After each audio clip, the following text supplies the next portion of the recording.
Bismillahirrahmanirrahim. Assalamu alaikum.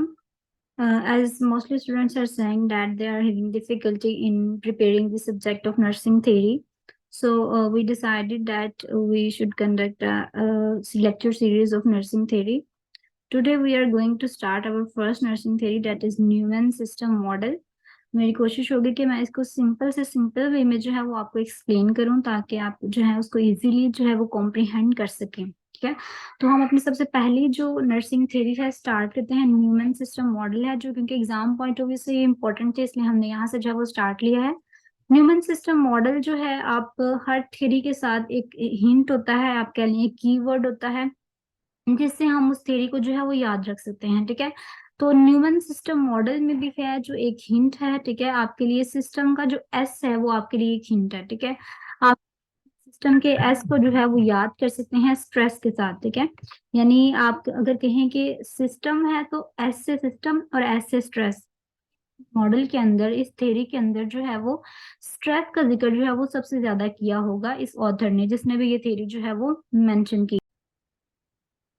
तो अगर मैं आपको बैटी न्यूमन सिस्टम मॉडल के बारे में थोड़ा सा एक हम उसका स्टार्ट लें, इंट्रो लें, तो ये बेसिकली एक कॉम्प्रिहेंसिव, होलिस्टिक और आप कह लें सिस्टम बेस्ड अप्रोच है। ठीक है, नर्सिंग के बारे में, जिसमें फ्लेक्सिबिलिटी का बहुत ज्यादा एलिमेंट जो है वो पाया जाता है। ये जो थ्योरी है ये फोकस करती है कि पेशेंट का जो रिस्पॉन्स है वो किस तरह का होता है जब भी उसको इन्वायरमेंट के अंदर इतने ज्यादा स्ट्रेसर्स मौजूद हैं। ठीक है, तो पेशेंट जो है वो उन स्ट्रेसर से जो है वो किस तरह उनको देता है। ठीक है, और किस तरह से जो है हम प्राइमरी, सेकेंडरी और टर्शरी जो नर्सिंग प्रिवेंशंस हैं उनको कर सकते हैं। ठीक है, पेशेंट की वेलनेस को मेंटेन करने के लिए हम किस तरह से प्राइमरी, सेकेंडरी और टर्शरी नर्सिंग प्रिवेंशन जो है वो लगा सकते हैं। और मैंने आपको प्लस क्या बताया कि पेशेंट किस तरह से स्ट्रेसर्स को जो है वो रिस्पॉन्स करता है। तो ये कुछ जो है ना, ये बातें हम पढ़ेंगे आज न्यूमन सिस्टम मॉडल के अंदर। स्टार्ट करते हैं हम। तो पहला हमारे पास जो पैरा है यहाँ पे कि एक यूनिक सिस्टम बेस्ड पर्सपेक्टिव है। ठीक है, जो कि यूनिफाइंग, जिसका फोकस होता है किसके ऊपर के आप नर्सिंग कंसर्न्स जो है वो किस तरह के हैं। ठीक है, ये क्लाइंट का रिलेशनशिप, इन्वायरमेंट के अंदर जितने भी स्ट्रेस फैक्टर्स पाए जाते हैं उनके साथ क्लाइंट का जो रिलेशनशिप है उसके ऊपर ये थ्योरी जो है वो बेस करती है। तो जैसे कि हर थ्योरी स्टार्ट करने से पहले हम थोड़ा सा इंट्रोडक्शन पढ़ लेते हैं जो थ्योरिस्ट होता है उसका।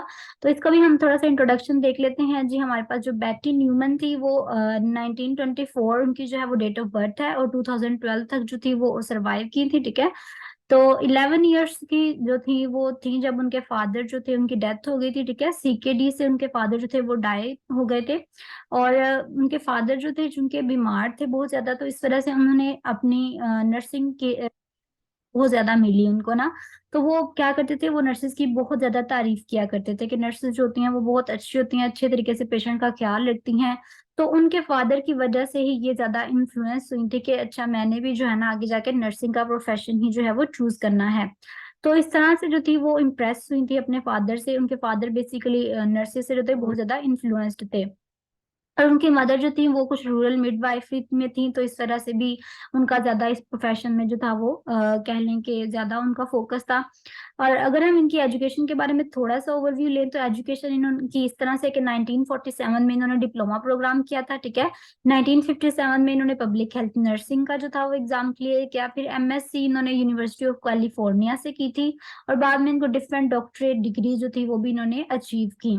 ठीक है, ये कम्युनिटी हेल्थ नर्स भी थी, टीचर भी थी और ऑथर भी थी। ठीक है, और मॉडल इन्होंने जो अपना बैटी न्यूमैन मॉडल जो हम आज पढ़ने जा रहे हैं वो इन्होंने 1970 में दिया था। ठीक है, और इनके मॉडल के पीछे अगर हम एक स्टोरी देखें ना कि इन्होंने क्यों ये मॉडल दिया था, तो वो कुछ इस तरह से है कि जैसे कि हमने ऊपर पढ़ा कि ये टीचर थी। ठीक है, तो ये टीचर थी ना, तो इनके जो स्टूडेंट्स थे ना उन्होंने कहा कि मैम आप हमारे लिए ना एक स्ट्रक्चर बनाएं। ठीक है, हम क्लिनिकल वार्ड में जब हम जाते हैं, क्लिनिकल्स करने जाते हैं, तो आप हमारे लिए ना कुछ इस तरह से एक प्लान बनाएं कि हमें किस तरह से जो है वो पेशेंट्स की जो है वो केयर करनी चाहिए। ठीक है, या हम किस तरह से जो है वो पेशेंट के डिफरेंट वेरिएबल्स के साथ डील करें। तो उन्होंने बेसिकली वो प्लान बनाने के लिए उन्होंने फाइनली अपनी थ्योरी में इसको कन्वर्ट कर दिया। ये वो प्लान था जो उन्होंने अपने स्टूडेंट्स के लिए बनाया था ताकि उनको क्लिनिकल्स में जो है वो पेशेंट्स के साथ डीलिंग में आसानी हो। ठीक है, तो वो प्लान को बाद में जो था वो एक थ्योरी का नाम दे दिया गया। सबसे पहले उन्होंने 1970 में, हमने कहा कि उन्होंने तकरीबन अपना मॉडल बनना स्टार्ट किया था। 1974 में उन्होंने पब्लिश करवाया था पहला अपनी पहली थ्योरी जो थी, ठीक है। फिर उसमें थोड़ी सी अमेंडमेंट्स की गई, उसको थोड़ा सा चेंज किया गया और 1989 में दोबारा उसको बनाया गया। फिर थोड़ा सा चेंज हुआ 1995 में, और फिर देन 2002 में फाइनल जो था वो उसका एक वेरिएंट दोबारा से आ गया, ठीक है। तो इस मॉडल को डिवेल्प करने के लिए उनकी अपनी एक पर्सनल फिलॉसफी थी, यानी इसके अंदर उनका अपना भी जो था वो थोड़ा सा रोल था, अपनी फिलॉसफी शामिल थी, कुछ उनका एक्सपीरियंस था, यानी पीछे से जितनी उनको पेशेंट के साथ क्योंकि ये एक कम्युनिटी नर्स भी थी, बेड साइड पे भी उन्होंने काम किया हुआ था। इसके अलावा जो कैप्लन्स के लेवल ऑफ प्रिवेंशन थे, कैप्लान्स के लेवल ऑफ प्रिवेंशन, वो भी इन्होंने जहन में रखे जब उन्होंने इस मॉडल को डिवेल्प किया। तो तीन तरह से जो है ये मॉडल हमारा डिवेल्प हो गया, ठीक है। अब ओरिजिनल टाइटल अगर इसका देखा जाए तो ओरिजिनल टाइटल में आता है कि पहले मतलब हमने पढ़ा ना ऊपर, इन्होंने 3-4 मरतबा जो था इसके अंदर अमेंडमेंट्स की। तो सबसे पहले जो था इसको कहा जाता था a model for teaching total person approach to patients problem, ठीक है। सबसे पहले इसका ये नाम था, ये जो थ्योरी आई थी ना, इसका ये नाम था a model for teaching total person approach to patients problem, ठीक है। फिर इसका नाम चेंज करके इसको रखा गया Betty Neuman health care system model a total person approach patient problem, ठीक है। फिर उसके बाद जो है वो ये नाम रखा गया। उसके बाद हमने पढ़ा कि 1985 में दोबारा ये चेंज होके द न्यूमैन सिस्टम मॉडल इसका नाम जो था वो रखा गया फाइनली। तो टाइटल्स भी जो है इस थ्योरी के चेंज होते रहे हैं, ठीक है। अभी हम इसका थोड़ा इंट्रो जो है वो ले रहे हैं, आहिस्ता आहिस्ता हम इस थ्योरी की तरफ जो है वो मूव करेंगे। अच्छा जी, नेक्स्ट अब हमने टाइटल्स इसके डिस्कस कर लिए, तो अब हम देखते हैं कि ये जो थ्योरी है बैटी न्यूमैन की, ये किस चीज पे बेस करती है, ठीक है। तो ये बेस करती है सबसे पहले स्ट्रेस के ऊपर और रिएक्शन के ऊपर, ठीक है। जो स्ट्रेस का रिएक्शन पेशेंट जो है वो देगा, ठीक है। और इसके अलावा ये वेलनेस, जो क्लाइंट जो है उसकी वेलनेस पे डील करती है, ठीक है। उसके अंदर कितनी मोटिवेशन है, कितनी एनर्जी है, वो किस तरह से इन्वायरमेंट के साथ इंटरेक्शन कर सकता है। तो इन कुछ चीजों के ऊपर जो है वो ये थ्योरी बेस करती है, ठीक है। स्ट्रेस के ऊपर, स्ट्रेस जो है वो उसका क्या इफेक्ट होता है पेशेंट के ऊपर, ठीक है। पेशेंट जो है वो किस तरह से अपनी वेलनेस को मेंटेन रखता है, इस चीज के ऊपर पेशेंट की मोटिवेशन जो है वो कितनी होती है और उसका क्या रोल होता है वेलनेस में, ठीक है। इसके अलावा इन्वायरमेंट के साथ जो इंटरेक्शन होता है पेशेंट का, तो इन कुछ चीजों के ऊपर जो है वो ये थ्योरी बेस करती है, जो कि हम पढ़ेंगे। नेक्स्ट है जी, ये किस चीज के ऊपर फोकस करती है। It focus on the response of the patient system to actual और पोटेंशियल स्ट्रेसर्स, यानी पेशेंट का क्या रिस्पॉन्स होता है, जो एक्चुअल स्ट्रेसर्स होते हैं और जो पोटेंशियल स्ट्रेसर्स होते हैं, ठीक है। उनके ऊपर जो पेशेंट का रिस्पॉन्स होता है उसके ऊपर भी जो है ये थ्योरी फोकस करती है, ठीक है। इसके अलावा और किस तरह से मेंटेन रखा जा सकता है क्लाइंट की सिस्टम की स्टेबिलिटी को, ठीक है। किसके जरिए, प्राइमरी इंटरवेंशंस के थ्रू, सेकेंडरी इंटरवेंशंस के थ्रू, ठीक है। और इसके अलावा जो है वो टर्शरी इंटरवेंशंस के थ्रू किस तरह से जो है वो हम इसको मेंटेन रख सकते हैं। अच्छा, यहाँ पे अब एक वर्ड जो है वो हमने यूज किया है, एक एक्चुअल स्ट्रेसर्स है और एक पोटेंशियल स्ट्रेसर्स है, ठीक है। एक्चुअल स्ट्रेसर्स आपको बताना चाहिए, एक्चुअल स्ट्रेसर्स वो चीजें होती हैं जो कि वाकई ही में एक स्ट्रेस रिस्पॉन्स जो है वो कॉज करती हैं, ठीक है। इस तरह के स्टिमुलाइड जो कि वाकई एक स्ट्रेस रिस्पॉन्स जो है वो कॉज कर सकते हैं, ठीक है। उनको हम कहते हैं वो एक्चुअल स्ट्रेसर्स हैं। और पोटेंशियल स्ट्रेसर्स किस तरह के होते हैं, इस तरह के स्टिमुलाई होते हैं जो कि स्ट्रेस रिस्पॉन्स कॉज कर सकते हैं, मतलब में चीज चली जाती है। ये वो स्ट्रेसर्स हैं जो, या वो स्टिमुलाई है जो कि स्ट्रेस रिस्पॉन्स कॉज करते हैं, ठीक है। कर सकते नहीं बल्कि करते हैं, हमें श्योर है कि ये जो है ना स्ट्रेस रिस्पॉन्स कॉज करते हैं, ठीक है। और पोटेंशियल स्ट्रेसर्स कौन से होते हैं, इस तरह के स्टिमुलाई होते हैं जो कि स्ट्रेस रिस्पॉन्स कॉज कर सकते हैं, ठीक है। मतलब उनके चांसेस हैं कि वो कर सकते हैं, लेकिन एक्चुअल जो होते हैं ना वो बिल्कुल उनका हमें कंफर्म है कि अगर ये चीज होगी तो इंसान के अंदर स्ट्रेस आएगा ही आएगा, ठीक है। पोटेंशियल वो होते हैं कि जिसकी वजह से कुछ लोग स्ट्रेस ले लेते हैं और कुछ लोग स्ट्रेस नहीं लेते, ठीक है। तो पोटेंशियल स्ट्रेसर्स वो वाले स्ट्रेसर्स होते हैं। तो अब हमने इस स्टेटमेंट में क्या पढ़ लिया, ये थ्योरी किस चीज के ऊपर फोकस करती है, ये रिस्पॉन्स क्या आता है पेशेंट का, ठीक है, जब भी उसके ऊपर एक्चुअल स्ट्रेसर्स जो है वो आते हैं या पोटेंशियल स्ट्रेसर्स आते हैं, तो उसके नतीजे में जो पेशेंट का रिस्पॉन्स होता है उस चीज के ऊपर ये थ्योरी जो है वो फोकस करती है। सेकंड नंबर पे, क्लाइंट जो है वो अपनी स्टेबिलिटी को किस तरह से मेंटेन करता है बाय अडेप्टिंग प्राइमरी, सेकेंडरी या टर्शरी नर्सिंग प्रिवेंशन या नर्सिंग इंटरवेंशन, ठीक है। ताकि इन स्ट्रेसर्स को जो है वो रिड्यूस किया जा सके। तो इन दो चीजों के ऊपर हमने पढ़ लिया, ये हमारी थ्योरी फोकस करती है।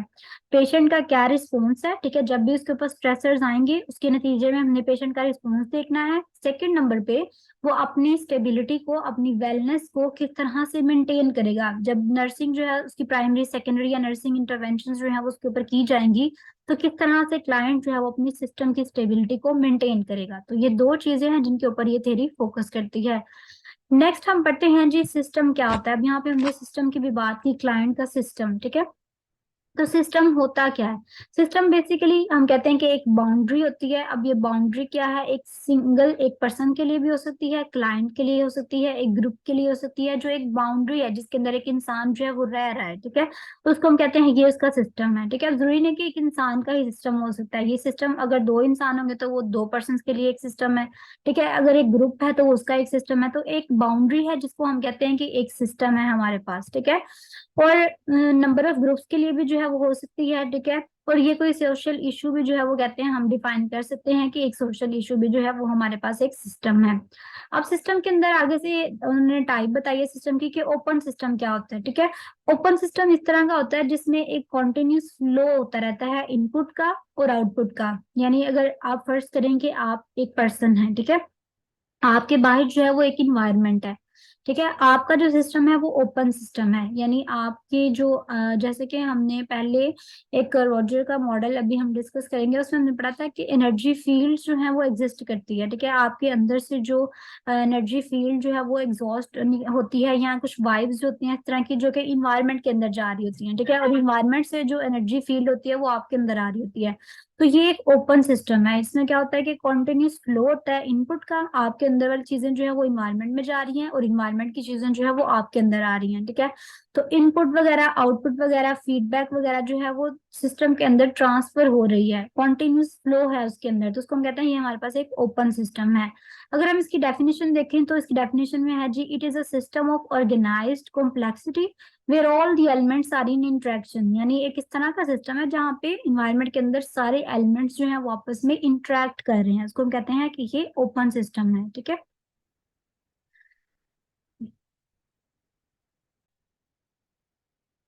ठीक है, तो ये जो है आपके पास एक ओपन सिस्टम है जिसके अंदर क्या है कि कंटिन्यूस फ्लो हो रहा है इनपुट का, और आउटपुट जो है वो जा रहा है, ठीक है। और फीडबैक बाद में प्रोवाइड किया जाएगा, ठीक है जी। तो ये हमारे पास एक ओपन सिस्टम की एग्जांपल होगी।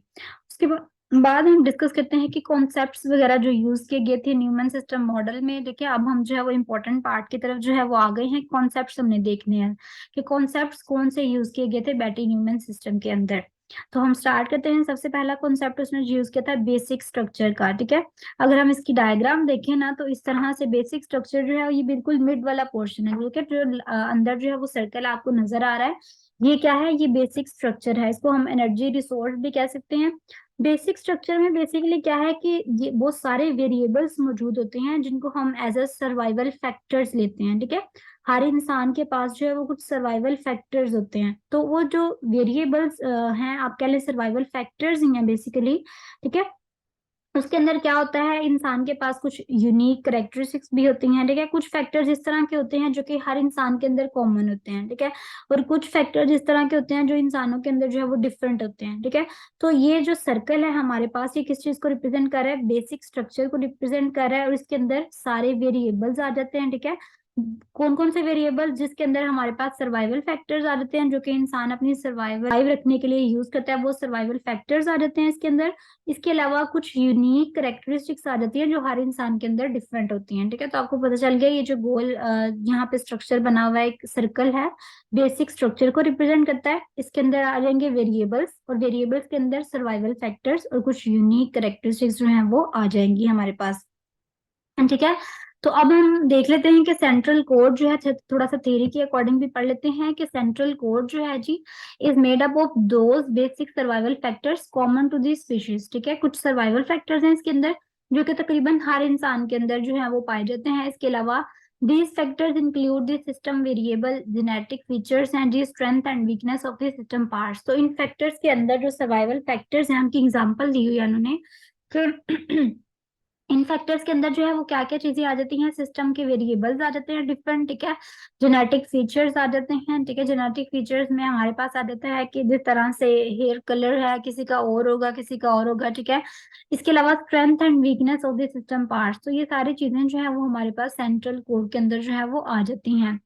इसके अलावा जी नॉर्मल टेम्परेचर है, रेंज है, जेनेटिक स्ट्रक्चर्स है। अब ये दो जो है ना वो उन्होंने एग्जांपल दिए हैं, ये हमारे पास है कुछ यूनिक करेक्टरिस्टिक्स, ठीक है, और ये हमारे पास है कुछ कॉमन फीचर्स।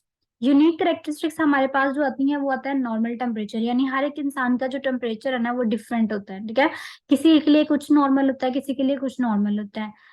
और रेंज जो है उसकी चेंज होती रहती है। जेनेटिक स्ट्रक्चर देखें, किसी की जो है वो आइज का कलर और होगा, किसी की आइज का कलर और होगा, तो ये एक यूनिक करेक्टरिस्टिक्स है सबकी, ठीक है।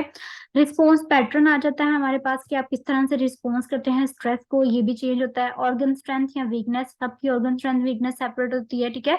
ईगो स्ट्रक्चर आ जाता है, तो ये हमारे पास यूनिक करेक्टरिस्टिक्स में आ जाता है। और कॉमन फीचर्स में हमारे पास क्या आ जाता है जी, कुछ बेसलाइन स्ट्रक्चर्स होते हैं जो कि हर वेरिएबल के साथ तकरीबन हर इंसान के अंदर प्रेजेंट होते हैं, तो ये हमारे पास कॉमन फीचर्स में आ जाता है। ये हो गई यूनिक करेक्टरिस्टिक्स और ये हो गए हमारे पास कॉमन फीचर्स। और ये दोनों जो है हमारे पास बेसिक स्ट्रक्चर जो है उसके अंदर वेरिएबल्स वगैरह प्रेजेंट होते हैं, ठीक है। उसके अंदर हमने पढ़ लिया कि सर्वाइवल फैक्टर्स भी होते हैं, इसके अलावा यूनिक करेक्टरिस्टिक्स होती हैं वो भी प्रेजेंट होती हैं। तो दो तरह की करेक्टरिस्टिक्स थी जो हमारे पास यहाँ पे बेसिक स्ट्रक्चर के अंदर जो थी वो प्रेजेंट थी। तो ये हमने पढ़ ली इसके अंदर, ठीक है। उसके बाद हमारे पास आ जाता है कि गोल क्या होता है इसका, जो बेसिक स्ट्रक्चर होता है उसका गोल क्या होता है। हमने बेसिक स्ट्रक्चर के अंदर वेरिएबल्स वगैरह पढ़े, ठीक है, हमने वेरिएबल्स पढ़े, हमने उसके अंदर सर्वाइवल फैक्टर्स पढ़े, तो वो हमने क्यों रखे हुए हैं। उनका गोल यही होता है कि हमारा जो सिस्टम है, बॉडी का जो सिस्टम है वो क्या रहे, स्टेबल रहे, होम्योस्टेसिस की तरफ रहे, यानी उसकी स्टेबिलिटी जो है वो मेंटेन रहे। अगर उसकी स्टेबिलिटी मेंटेन रहेगी तो फिर ही हमारी हेल्थ जो है वो ठीक रहेगी, अदरवाइज हमारी हेल्थ जो है वो खराब हो जाएगी, ठीक है। तो देयर शुड बी स्टेबिलिटी और homeostasis occurs when the amount of energy that is available exceeds that being used by the system, ठीक है। तो वो कहते हैं कि अगर तो आपके पास इतनी एनर्जी रिटेन रहेगी, ठीक है, जो कि ज्यादा है, जितनी आपका सिस्टम, जितनी आपकी बॉडी एनर्जी यूज कर रही है इस टाइम, ठीक है, उससे ज्यादा एनर्जी आपके पास है, तो आपका जो सिस्टम है वो स्टेबल रहेगा। लेकिन अगर इस तरह हुआ कि आपके पास एनर्जी जो है वो कम हो गई है, ठीक है, आपको जो है अपने डेली वर्क परफॉर्म करने के लिए ज्यादा एनर्जी चाहिए लेकिन आपके पास इतनी एनर्जी नहीं है, तो फिर आपका सिस्टम जो है यानी आपकी बॉडी जो है वो डिक्लाइन की तरफ चल जाएगी, वो इलनेस की तरफ जो है वो जाना शुरू हो जाएगी, ठीक है। वो कहते हैं जी homeostatic body system is constantly in a dynamic process of input output feedback and compensation which leads to a state of balance. यानी ये जो हमारा सिस्टम होता है ना, ये कहते हैं कॉन्टिन्यूसली एक डायनामिक प्रोसेस में होता है, यानी ऐसा नहीं होता कि अगर एक दफा बस एनर्जी जो है वो शिफ्ट हो गई है तो अब बाद में जो है वो शिफ्ट नहीं होनी, ठीक है। तो जो हमारा होम्योस्टेटिक का बॉडी का बैलेंस है वो कॉन्टिन्यूसली चेंज होता रहता है। कभी हो सकता है कि वेदर जो है वो किसी तरीके का हो, ठीक है, हमारा बॉडी का सिस्टम उसके अकॉर्डिंग अडॉप्ट करेगा। फिर अगर बाहर जो है वो गर्मी है तो हमारी बॉडी उसके अकॉर्डिंग जो है वो अडेप्ट करेगी, ठीक है। तो ये जो एक बॉडी का सिस्टम होता है ना होम्योस्टेटिक का, वो इन डायनामिक प्रोसेस है, ठीक है, चेंज होता रहता है। हमने अभी तक कॉन्सेप्ट के अंदर क्या पढ़ा, बेसिक स्ट्रक्चर के बारे में पढ़ा है और बेसिक स्ट्रक्चर के गोल के बारे में पढ़ा, ठीक है। बेसिक स्ट्रक्चर जो हमने पढ़ लिया उसके अंदर वेरिएबल्स होते हैं, सर्वाइवल फैक्टर्स होते हैं, और गोल उसका सिर्फ यही होता है कि हमने होम्योस्टेसिस, हमने एक बैलेंस जो है वो मेंटेन रखना है अपनी बॉडी का, ठीक है जी। बेसिक स्ट्रक्चर के बाद जो सेकंड वाला हमारे पास कॉन्सेप्ट आ जाता है जो न्यूमैन ने दिया था, वो था क्लाइंट वेरिएबल। यानी उसने कहा था कि जो क्लाइंट होता है ना उसके अंदर डिफरेंट वेरिएबल्स जो है वो पाए जाते हैं, ठीक है। वेरिएबल्स आपको पता है कि इस तरह की अमाउंट जो कि चेंज होती रहती है इसको हम न्यूली वेरिएबल का नाम जो है वो देते हैं, ठीक है। तो उन्होंने कहा था कि क्लाइंट के अंदर जो है वो डिफरेंट वेरिएबल्स जो है वो पाए जाते हैं। अब वेरिएबल्स जो पाए जाते हैं वो कौन कौन से हैं, ये 5 तरह के वेरिएबल्स थे जो उसने बताया कि इसमें जो है वो पाए जाते हैं। सबसे पहले हमारे पास आ जाता है फिजियोलॉजिकल वेरिएबल्स, देन हमारे पास आ जाता है साइकोलॉजिकल वेरिएबल्स, ठीक है। उसके बाद हमारे पास आ जाता है सोशियो कल्चरल, ठीक है, डेवलपमेंटल वेरिएबल है, और लास्ट में जो है वो स्पिरिचुअल वेरिएबल। तो उन्होंने कहा कि इस तरह के ये जो है ना वेरिएबल्स पाए जाते हैं, ठीक है। आगे हम पढ़ेंगे कि इनके रिलेशनशिप से जो है वो इंसान की जो डिग्री होती है कि कितना वो सरवाइव करेगा, इनके रिलेशनशिप पे जो है वो सब कुछ डिपेंड कर रहा होता है। तो उन्होंने हमें बताया कि ये वेरिएबल्स जो है वो पाए जाते हैं। तो सबसे पहले हमारे पास जो है वो फिजियोलॉजिकल वेरिएबल, यानी आपकी बॉडी जो है उसका कितना अच्छे से फंक्शन जो है वो परफॉर्म कर रही है, ठीक है। इस चीज पे डिपेंड करता है। साइकोलॉजिकल यानी मेंटल प्रोसेस या रिलेशनशिप किस तरह से है, ठीक है। सोशियो कल्चरल सिस्टम फंक्शन जो है वो किस तरह से, आपके रिलेशनशिप किस तरह से है। डेवलपमेंटल है कि आपकी यूजली आपका लाइफ स्पैन जो है आप उससे जो है वो ये रिलेटेड है, ठीक है। और उसके बाद स्पिरिचुअल है कि आपका स्पिरिचुअल बिलीव्स किस तरह के है, आपका रिलीजन के साथ कितना रिलेशनशिप है। तो ये सारी चीजें जो आपकी हेल्थ को डिटरमाइन करती हैं, ठीक है। तो अगर कहते हैं ना कि माइंड जो है वो पीसफुल होता है तो उसकी वजह से बॉडी भी जो है वो पीसफुल हो जाती है, ठीक है। तो यानी अगर आप अपने माइंड के अंदर सबसे पहले आप सोचेंगे कि मैं आपको जनरल एग्जांपल देती हूँ, जिस तरह कि आप सोचते हैं कि हमारे पास जो है वो एक है, हमारे पास एक मदद करने वाले चीज जो है वो मौजूद है, ठीक है। आपके माइंड के अंदर ये चीज चल रही है तो आपकी बॉडी जो है वो रिलैक्स हो जाएगी। तो पहले माइंड के अंदर जो है वो इंसान अपना एक इमेज बनाता है, उसके बाद उसकी बॉडी जो है वो रिलैक्स हो जाती है। तो अब ये सारे वेरिएबल्स जो हमारे अंदर प्रेजेंट है, इनका भी क्या जो है वो गोल है, इनका भी गोल क्या है, हार्मनी और स्टेबिलिटी। यानी इंसान ने जो है वो अपने अंदर एक हार्मनी रखनी है, एक स्टेबिलिटी रखनी है। तो इन सब जो फैक्टर, इन सब वेरिएबल्स का भी जो है वो यही गोल है कि हमने क्या करना है, अपने अंदर जो है वो एक हार्मनी जो है वो क्रिएट करनी है, अपने अंदर एक बैलेंस जो है सिस्टम के अंदर, बेसिक पेशेंट है हमारा, उसके सिस्टम के अंदर जो है वो स्टेबिलिटी जो है हमने मेंटेन करनी है। तो ये हमारे पास क्या हो गया, वेरिएबल्स की हमने जो है वो डिस्कशन कर ली। अभी तक हमने कॉन्सेप्ट्स के अंदर जो है वो दो कॉन्सेप्ट्स पढ़ लिए हैं। पहला हमने जो था वो बेसिक स्ट्रक्चर के बारे में पढ़ा था, और नेक्स्ट हमने जो है वो क्लाइंट के वेरिएबल्स के बारे में पढ़ लिया है, ठीक है। नेक्स्ट कॉन्सेप्ट जो बैटरी न्यूमैन ने दिया था जी, फ्लेक्सिबल लाइन ऑफ डिफेंस, ठीक है। अब ये कुछ लाइन ऑफ डिफेंस जो है वो आपको जो है वो करेक्टली नजर आएंगी, ठीक है। डायग्राम में जो है ना वो इस तरह से एक कंसेंट्रिक रिंग्स आपको नजर आएंगे, ठीक है। ये जो कंसेंट्रिक रिंग्स हैं इनको हम कहते हैं ये सिस्टम की लेयर्स हैं, ठीक है। इनको हम लाइन ऑफ डिफेंस भी कहते हैं। तो सबसे पहली जो हमारे पास जो फ्लेक्सिबल लाइन ऑफ डिफेंस अगर हम देखें, जो सबसे ऊपर आपको नजर आ रही है, ये फ्लेक्सिबल लाइन ऑफ डिफेंस है। ये आउटर मोस्ट रिंग होती है, ठीक है, जो कि पेशेंट की या आप कह लें पर्सन की नॉर्मल या स्टेबल स्टेट को जो है ना मेंटेन करती है, ठीक है, ताकि स्ट्रेसर्स जो हैं वो उसके अंदर ना चले जाएं, ठीक है। तो ये फ्लेक्सिबल लाइन ऑफ डिफेंस है जो कि स्ट्रेसर्स के लिए रखी गई है, ठीक है, ताकि ये स्ट्रेसर से जो है वो सिस्टम को फ्री रखे, इंसान को जो है वो स्ट्रेसर से फ्री रखे, ठीक है। और ये डिपेंड करती है कि आप कितने अच्छे से सोते हैं, कितने अच्छे से न्यूट्रिशन लेते हैं, ठीक है, या आपकी जो स्ट्रेस की अमाउंट है वो कितनी है, ठीक है। तो अगर तो ये लाइन ऑफ डिफेंस जो है ये फेल हो जाए, यानी अगर लाइन ऑफ डिफेंस सही ना हो, लाइन ऑफ डिफेंस में मैंने आपको चीजें बता दी हैं फ्लेक्सिबल लाइन ऑफ डिफेंस को मेंटेन करने के लिए। आप पेशेंट जो है आपको अच्छे से सो रहा है, उसकी न्यूट्रिशन अच्छी है, जो स्ट्रेस वो ले रहा है वो कम ले रहा है, तो उसकी वजह से ये फ्लेक्सिबल लाइन ऑफ डिफेंस जो है वो मेंटेन रहती है।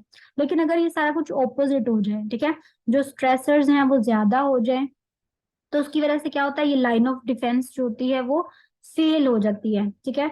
जब ये फेल हो जाती है तो फिर इसके नीचे वाली जो लाइंस होती हैं वो एक्टिवेट होना स्टार्ट हो जाती हैं। तो हम इसके बारे में थोड़ा सा जो है वो पढ़ लेते हैं, फ्लेक्सिबल लाइन ऑफ डिफेंस। मैंने सिर्फ आपको भी थोड़ा सा ओवरव्यू दिया है, एक हिंट दे रही हूँ कि फ्लेक्सिबल लाइन ऑफ डिफेंस क्या होती है। हम पढ़ लेते हैं, अ प्रोटेक्टिव अकॉर्डियन, ठीक है। अकॉर्डियन लाइक, अकॉर्डियन जो होता है ना वो एक फ्लेक्सिबल कुशन लाइक स्ट्रक्चर होता है जो कि मतलब फ्लेक्सिबल होता है और आगे पीछे मूव कर सकता है।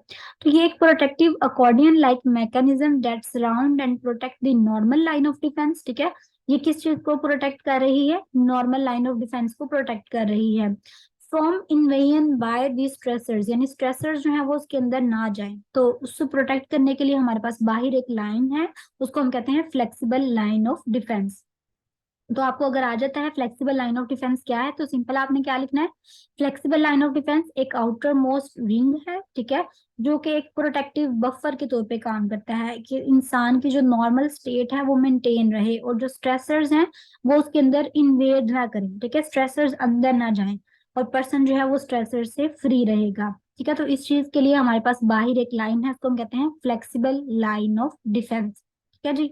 फ्लेक्सिबल लाइन ऑफ डिफेंस के बाद नेक्स्ट कॉन्सेप्ट जो था उसका तो वो था नॉर्मल लाइन ऑफ डिफेंस। अभी तक हमने कितने कॉन्सेप्ट पढ़ लिए हैं, सबसे पहले हमने जो था वो पढ़ा था कि जो बेसिक स्ट्रक्चर है वो क्या होता है, फिर हमने पढ़ा उसके बाद जी जो वेरिएबल्स थे वो क्या थे। उसके बाद हमने फ्लेक्सिबल लाइन ऑफ डिफेंस के बारे में पढ़ा।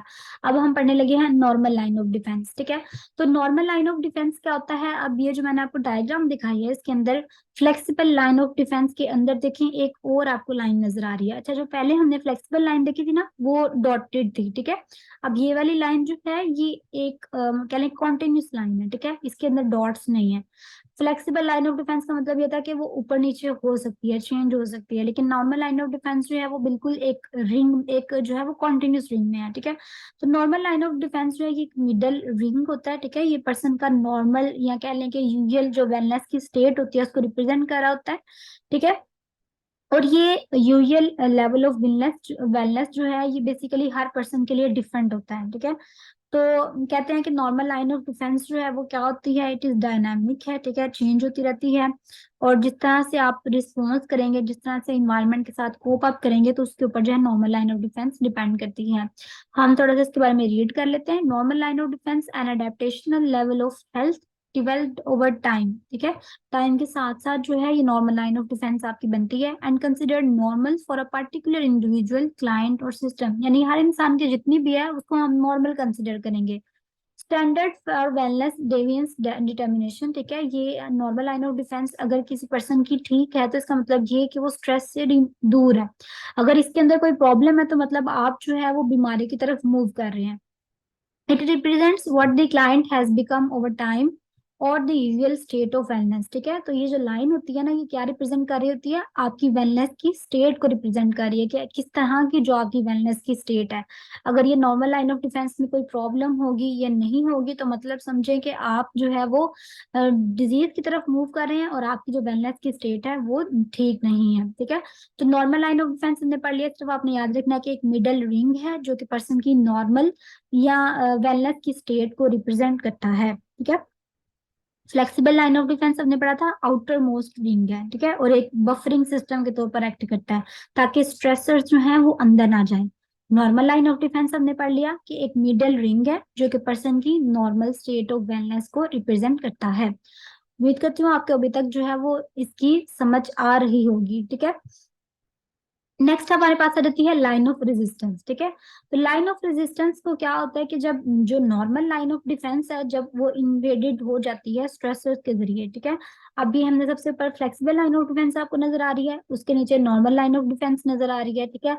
अब उसके नीचे देखें आपको लाइन ऑफ रेजिस्टेंस नजर आ रही होगी, यानी जब फ्लेक्सिबल लाइन ऑफ डिफेंस भी क्रॉस हो चुकी है, नॉर्मल लाइन ऑफ डिफेंस भी जो है वो स्ट्रेसर्स इतने ज्यादा थे कि उन्होंने उसको भी क्रॉस कर लिया, तो फिर क्या होगा, जो लाइन ऑफ रेजिस्टेंस होती है ना वो एक्टिवेट हो जाती है, ठीक है। तो कुछ प्रोटेक्शन फैक्टर्स होते हैं जो कि एक्टिवेटेड होते हैं जब स्ट्रेसर्स पेनिट्रेट करते हैं, ठीक है। जब भी स्ट्रेसर्स पेनिट्रेट करेंगे तो कुछ हमारे अंदर से भी प्रोटेक्टिव फैक्टर्स जो हैं वो भी एक्टिवेट होते हैं, जिस तरह कि हम कहते हैं कि जब भी इन्फ्लेमेशन का मैकेनिज्म होता है, ठीक है, तो हमारे डब्ल्यूबीसी वगैरह जो होते हैं वो एक्टिवेट हो जाते हैं, ठीक है। तो इस तरह से इस टाइम में जो है वो कुछ प्रोटेक्टिव फैक्टर्स भी एक्टिवेट होते हैं साथ साथ, ठीक है, ताकि इस पे ओवरकम किया जा सके, क्योंकि लाइन ऑफ रेजिस्टेंस तो हमारी इनर मोस्ट विंग है ना, ठीक है। जब भी स्ट्रेसर्स ने जो है वो क्या करना है, इन्वेड करना है नॉर्मल लाइन ऑफ डिफेंस को, तो फिर हमारी लाइन ऑफ रेजिस्टेंस ने क्या करना है, एक्टिवेट हो जाना है, ठीक है।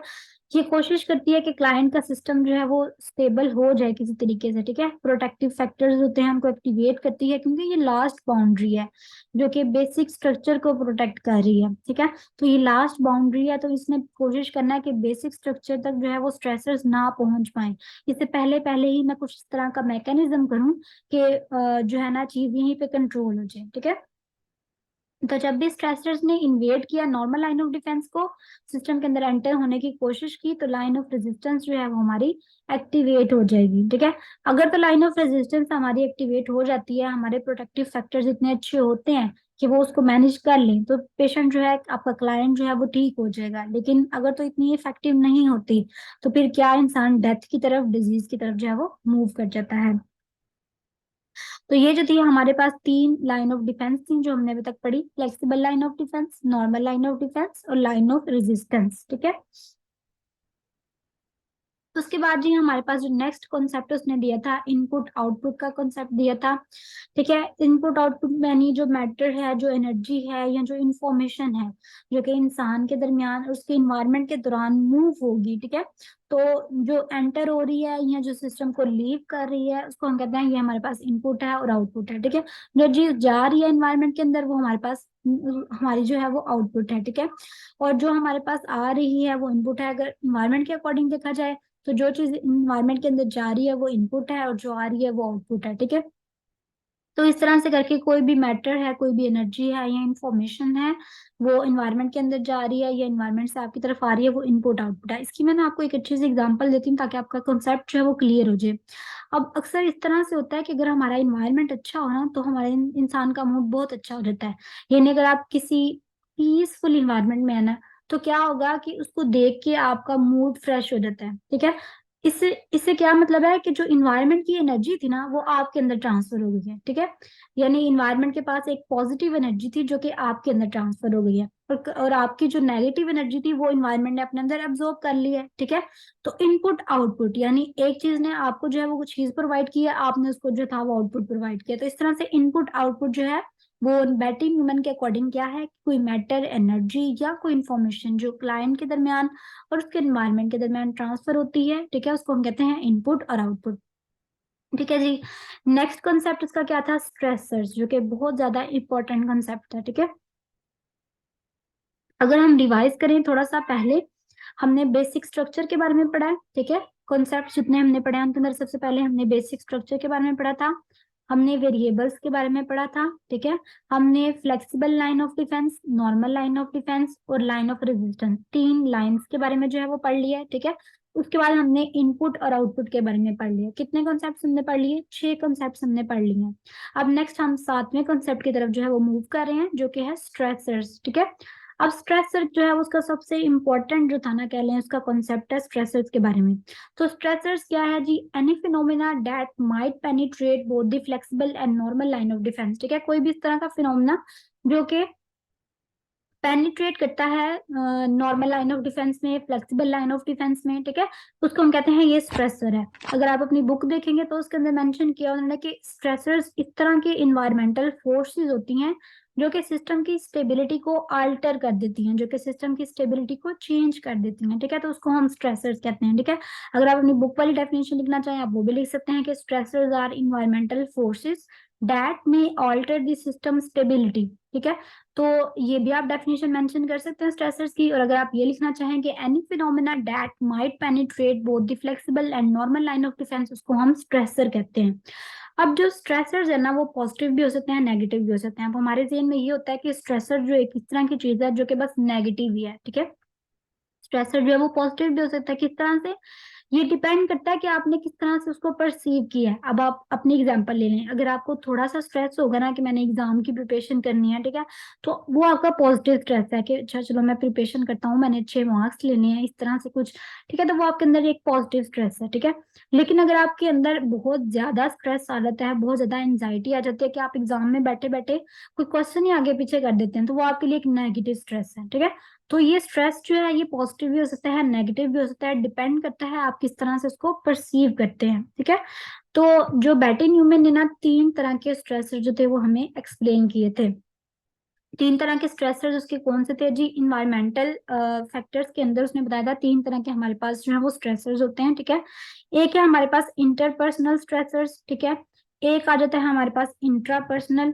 ठीक है, इंट्रापर्सनल स्ट्रेसर्स हैं, इंटरपर्सनल स्ट्रेसर्स हैं, और तीसरी जो हमारे पास आ जाती है एक्स्ट्रा पर्सनल स्ट्रेसर्स। तो ये जो स्ट्रेसर्स है 3 तरह के उसने स्ट्रेसर्स को था हमारे पास एक्सप्लेन किया था। नेक्स्ट हम इसकी जो है डिटेल भी देखेंगे कि ये क्या क्या होते हैं। ठीक है, 3 तरह के स्ट्रेसर्स उसने दिए हैं। सबसे पहले हम देख लेते हैं इंट्रापर्सनल स्ट्रेसर्स जो हैं वो क्या होते हैं। ठीक है, तो हमारे पास जो इंट्रापर्सनल स्ट्रेसर्स हैं वो कहते हैं कि इस तरह के स्ट्रेसर्स होते हैं जो कि क्लाइंट के अंदर से जो है वो यूजली ओरिजिनेट होते हैं। ठीक है, यानी इस तरह के स्ट्रेसर जो कि with in the client system, एक क्लाइंट की जो सिस्टम की बाउंड्री है उसके अंदर से ओरिजिनेट होते हैं, उनको हम कहते हैं इंट्रापर्सनल। ठीक है, जिस तरह के आप कह देते हैं इमोशंस हैं, फीलिंग्स हैं, ठीक है, ये हमारे पर्सन के अंदर से ओरिजिनेट हो रही हैं, तो ये हमारे पास क्या है, इंट्रापर्सनल स्ट्रेसर्स हैं, यानी आपको आपकी आपकी फीलिंग्स जो है वो बुरी हो रही हैं या उस तरह जो कोई फर्क पड़ रहा है, तो वो हमारे पास इंट्रापर्सनल स्ट्रेसर्स हैं, ठीक है, जो within the client system occur होते हैं, ठीक है, occurs within the person आप कह सकते हैं, ठीक है,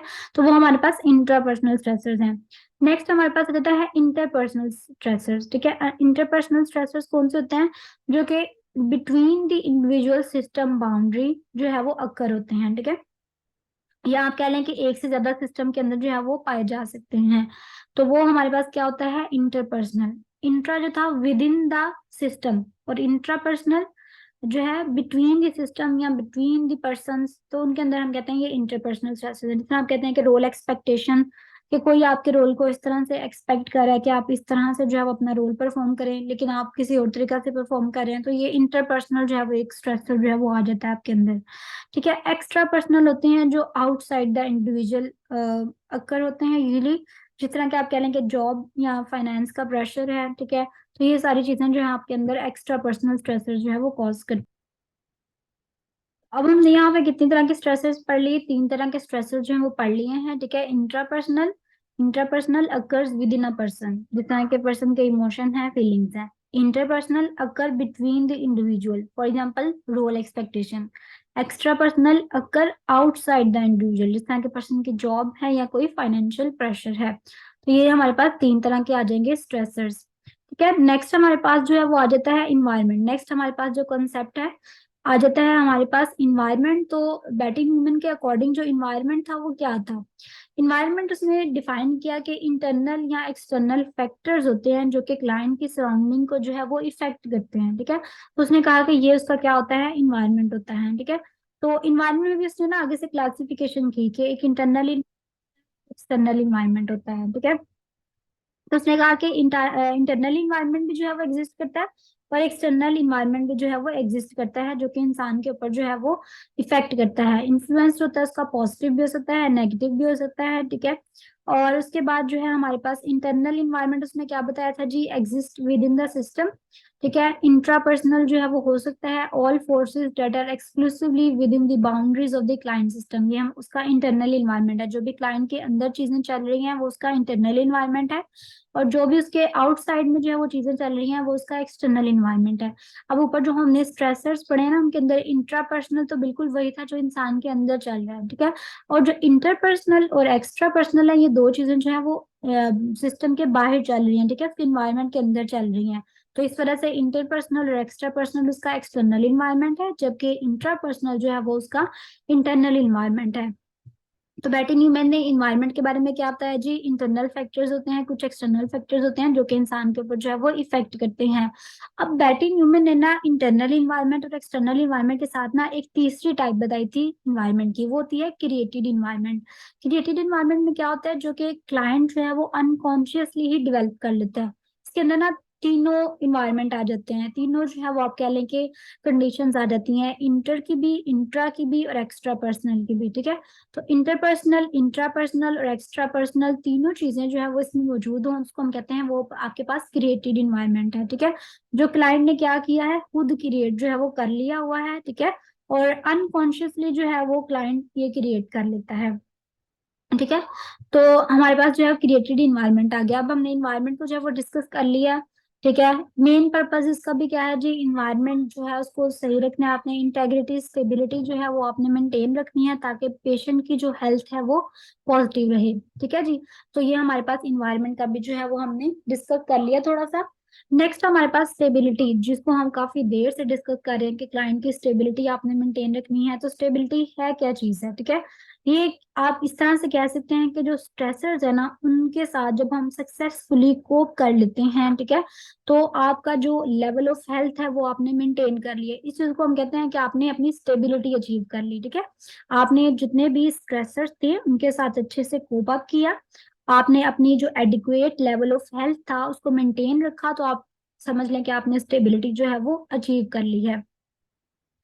A state of balance or harmony requiring the energy exchange as the client adequately cope with stressors। ठीक है, जब क्लाइंट ने जो है वो स्ट्रेसर्स के साथ कोप अप कर लिया तो उसने एक अपनी ऑप्टिमम लेवल ऑफ हेल्थ जो है वो मेंटेन कर लिया, तो उसको हम कहते हैं ये कि उसने अपनी स्टेबिलिटी जो है वो मेंटेन कर ली है। ठीक है जी, स्टेबिलिटी क्या है, आप कह लें इंटेग्रिटी है सिस्टम की, सिस्टम की जो है वो मेंटेन करने की एबिलिटी है, उसको हम कहते हैं ये हमारे पास स्टेबिलिटी है। होम्योस्टेसिस जो है उसका प्रोसेस है, स्टेबिलिटी है जी। ठीक है, स्टेबिलिटी न्यूमैन ने बताई थी कि सिस्टम की इंटेग्रिटी होती है, जितनी आप अच्छे से प्रिजर्व रखें उसको तो उतना जो है हम कहते हैं कि ये सिस्टम जो है वो स्टेबल है। नेक्स्ट हमारे पास आ जाता है डिग्री ऑफ रिएक्शन। अगर आप डायग्राम के अंदर देखें ना तो यहाँ पे आपको करके डिग्री ऑफ रिएक्शन जो है वो नजर आएगा। तो डिग्री ऑफ रिएक्शन जो है वो क्या चीज है, बेसिकली डिग्री ऑफ रिएक्शन को अगर हम बताएं तो डिग्री ऑफ रिएक्शन जो है वो हमारे पास क्या था कि अमाउंट ऑफ सिस्टम इंस्टेबिलिटी, यानी जब जितनी अमाउंट की इंस्टेबिलिटी होती है, ठीक है, जो कि जब स्ट्रेसर जो होते हैं वो इन्वेट करते हैं, ठीक है, नॉर्मल लाइन ऑफ डिफेंस के अंदर स्ट्रेसर्स ने जो है वो अपना आना शुरू किया है, तो सिस्टम जो है वो कुछ इंस्टेबिलिटी की तरफ मूव करना शुरू कर देता है। ठीक है, तो जितना सिस्टम इंस्टेबिलिटी की तरफ मूव करता है ना उसको हम कहते हैं ये हमारा क्या है, डिग्री ऑफ रिएक्शन। ठीक है, आपको समझ आ गया कि नॉर्मल लाइन ऑफ डिफेंस, जब स्ट्रेसर जो होंगे नॉर्मल लाइन ऑफ डिफेंस में जब आना शुरू होंगे तो हमारा सिस्टम थोड़ा सा इनस्टेबल हो जाएगा। ठीक है, तो सिस्टम की जो इंस्टेबिलिटी है अनस्टेबल होना शुरू हो जाएगा, तो जो सिस्टम की इंस्टेबिलिटी होती है उसको हम कहते हैं ये हमारे पास डिग्री ऑफ रिएक्शन है। ठीक है जी, ये उसका नेक्स्ट कॉन्सेप्ट था। उसके बाद हमारे पास आ जाता है एंट्रोपी। एंट्रोपी क्या होती है, एंट्रोपी बहुत इंपॉर्टेंट है, ठीक है, एससीक्यूज के पॉइंट ऑफ व्यू से भी। एंट्रोपी क्या होती है, ये एनर्जी होती है जो कि डिप्लीशन, एनर्जी का लॉस जो कि एक सिस्टम को जो है वो इलनेस की तरफ मूव करवाता है, डेथ की तरफ मूव करवाता है, उसको हम कहते हैं ये हमारे पास एंट्रोपी है। यानी अमाउंट ऑफ एनर्जी जो कि आपके अंदर से निकल गई है और आपका जो सिस्टम है वो इलनेस की तरफ मूव करना शुरू हो गया, डेथ की तरफ मूव करना शुरू हो गया, उसको हम कहते हैं एंट्रोपी। ठीक है, एंट्रोपी क्या है, amount of energy depletion, a process of energy depletion, यानी एनर्जी डिप्लीशन का जो है ये एक प्रोसेस है जो कि डिसऑर्गेनाइजेशन या उसका प्रोसेस आप कह सकते हैं जो कि सिस्टम को किसकी तरफ मूव करवाता है, इलनेस की तरफ या डेथ की तरफ। ठीक है, आपने फिजिक्स में भी एंट्रोपी का जो है वो प्रोसेस पढ़ा होगा। ठीक है, एंट्रोपी जब आपने फिजिक्स में भी पढ़ी थी तो उसमें भी आपने यही डेफिनेशन जो है उसकी पढ़ी होगी। ठीक है, जो कि वर्क करने के लिए अवेलेबल नहीं होती। ठीक है, फिजिक्स में हमने ये पढ़ा था कि ये अनअवेलेबल होती है कोई भी वर्क करने के लिए। ठीक है, तो एंट्रोपी की हमने यहाँ पे क्या कहा है कि डिसऑर्डर है बेसिकली, एक आप कह लें कि जो एनर्जी जो कि कम हो गई है, ठीक है, उसका एक प्रोसेस है, एनर्जी के कम होने का प्रोसेस है जो कि एक सिस्टम को जो है वो इलनेस की तरफ मूव करवाता है या डेथ की तरफ जो है वो मूव करवाता है, उसको हम कहते हैं एंट्रोपी। ठीक है, जो कि यूजफुल एनर्जी नहीं है। ठीक है, एनर्जी की कमी हो गई है जिसकी वजह से सिस्टम जो है वो इलनेस की तरफ या डेथ की तरफ मूव करना शुरू हो गया, सिंपल इसको हम कहते हैं एंट्रोपी। नेक्स्ट हमारे पास जो उसने दिया है टर्म नेग एंट्रोपी। ठीक है, नेग एंट्रोपी, तो नेग एंट्रोपी जो है उसका बिल्कुल ऑपोजिट है। ठीक है, वहां पे हमारी एनर्जी जो थी वो लॉस्ट हो रही थी और सिस्टम जो था वो इलनेस की तरफ जा रहा था। यहाँ पे क्या है, हमारी एनर्जी जो है वो गेन हो रही है, एनर्जी कंजर्व हो रही है,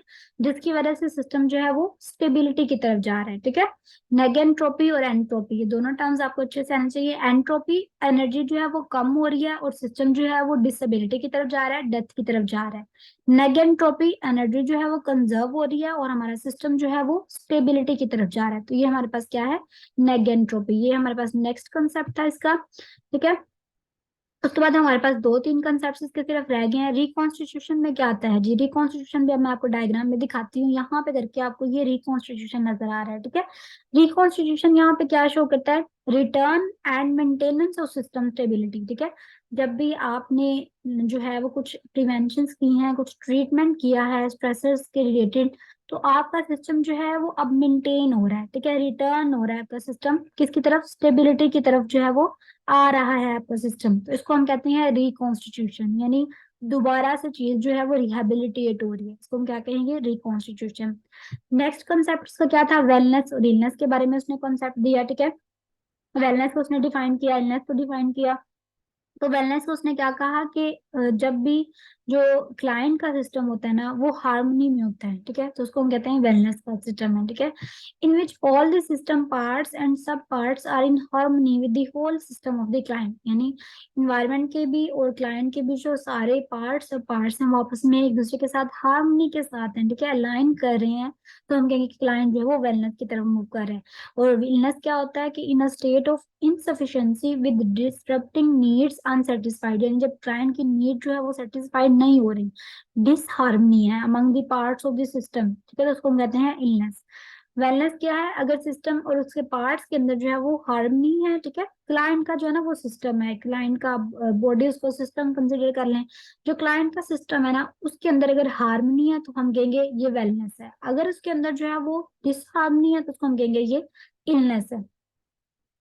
नेक्स्ट हमारे पास प्रिवेंशन आ जाता है, प्रिवेंशन एज इंटरवेंशन का कॉन्सेप्ट भी जो था वो उसने दिया था, ठीक है, प्रिवेंशन ऑफ इंटरवेंशन आप कह सकते हैं। इंटरवेंशन क्या होता है, बेसिकली कुछ एक्शंस होते हैं जो कि हम क्लाइंट को मेंटेन उसके सिस्टम को स्टेबल करने के लिए जो है वो करते हैं, ठीक है, हम ये पहले भी कर सकते हैं या जब लाइन ऑफ रेजिस्टेंस जो है वो पेनिट्रेशन कर जाए उसके अंदर स्ट्रेसर्स हम तब भी कर सकते हैं, ठीक है, तो इंटरवेंशंस वगैरह जो है वो हमने कुछ करनी है तो उसको उसके अंदर जो है वो प्राइमरी है, सेकेंडरी है और टर्शरी है, ठीक है, प्राइमरी प्रिवेंशन है, सेकेंडरी प्रिवेंशन है और टर्शरी प्रिवेंशन है।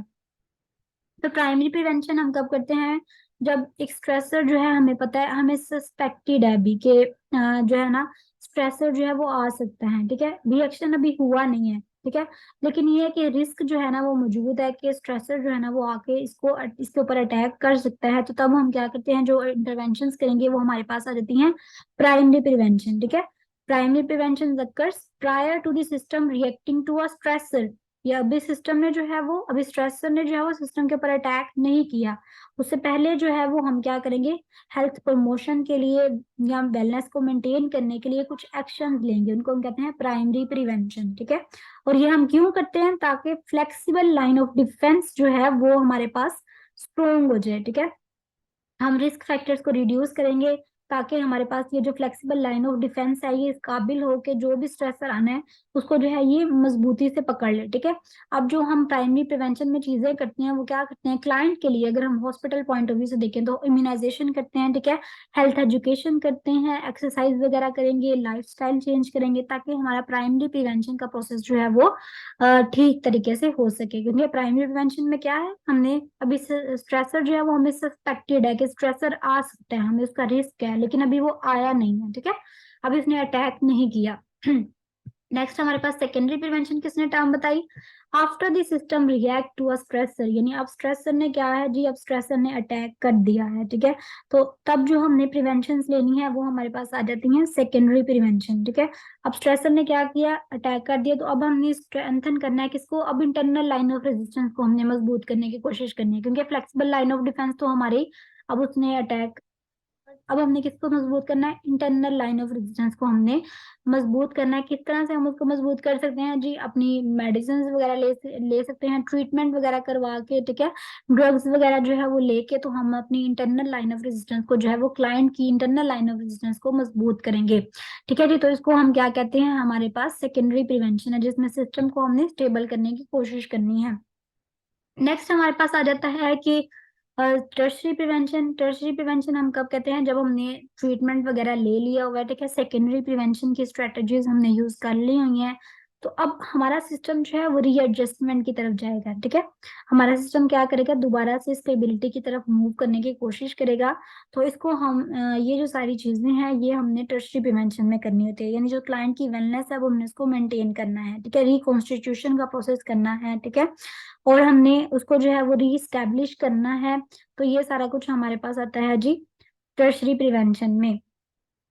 तो tertiary prevention occurs after the system has been treated through secondary prevention, offered support to the client and attempt to add energy to the system or reduce energy needed in order to facilitate reconstitution, यानी आपने client को maximum energy जो है आपने कोशिश करना provide करें, stressor से रिमूव रखें ताकि क्लाइंट जल्दी से जल्दी अपनी रिहैबिलिटेशन की तरफ जो है वो मूव कर सके। तो इतने ही जो थे वो कॉन्सेप्ट थे जो हमने इसके डिस्कस करने थे, ठीक है, 10 और 11 जो थे इसके कॉन्सेप्ट जो है वो बन जाते हैं ऑलमोस्ट। तो ये हमने आज जो डिस्कस किया है वो क्या है, सारे कॉन्सेप्ट्स जो भी न्यूमैन ने पेश किए थे वो कॉन्सेप्ट्स हमने आज डिस्कस किए हैं। या तो हमने ये तकरीबन 15 तकरीबन कॉन्सेप्ट्स जो है ना वो डिस्कस कर लिए हैं। हल्का सा ओवरव्यू हम लेंगे इसका। बेसिक स्ट्रक्चर के बारे में हमने पढ़ा पहले, ठीक है। उसके बाद हमने क्लाइंट के वेरिएबल्स के बारे में डिस्कस किया, 3 लाइंस के बारे में डिस्कस किया, जिसमें flexible line of defence, normal line of defence और लाइन ऑफ रेजिस्टेंस आ जाती है, ठीक है। उसके बाद हमने जी को डिस्कस किया था, स्ट्रेसर्स को जो है वो डिस्कस किया है। नेक्स्ट हमने इन्वायरमेंट को डिस्कस किया है, स्टेबिलिटी को, डिग्री ऑफ रिएक्शन को, एंट्रोपी, नेग एंट्रोपी, रिकॉन्स्टिट्यूशन को, वेलनेस को, प्रिवेंशन को। एज इंटरवेंशन जो है वो, प्रिवेंशन ऑफ इंटरवेंशन भी कई बुक्स में जो है वो मेंशन है। तो यहाँ तक जो है वो हमने इसके 15 जो है वो कॉन्सेप्ट्स वो हमने आज इसके लेक्चर में जो है वो कवर किए हैं। होप सो आपको इसकी जो है वो समझ आ गई होगी। कॉन्सेप्ट्स को आपने जो है वो अच्छे से देखना है। अगर आप चाहें तो अपने नोट्स भी इस तरह से बना सकते हैं, ठीक है। तो आपने अभी जो है वो इनको अच्छे से ग्रास्प करना है, ताकि नेक्स्ट जो है वो हम इसका जो थ्योरी है उसको आगे जो है वो कंटिन्यू कर सकें, जब आप इतना जो है वो अच्छे से नॉलेज ले लेंगे, ठीक है। तो नेक्स्ट पार्ट में हम इंशाल्लाह जो है वो इससे आगे स्टार्ट करेंगे। तब तक के लिए अल्लाह हाफिज।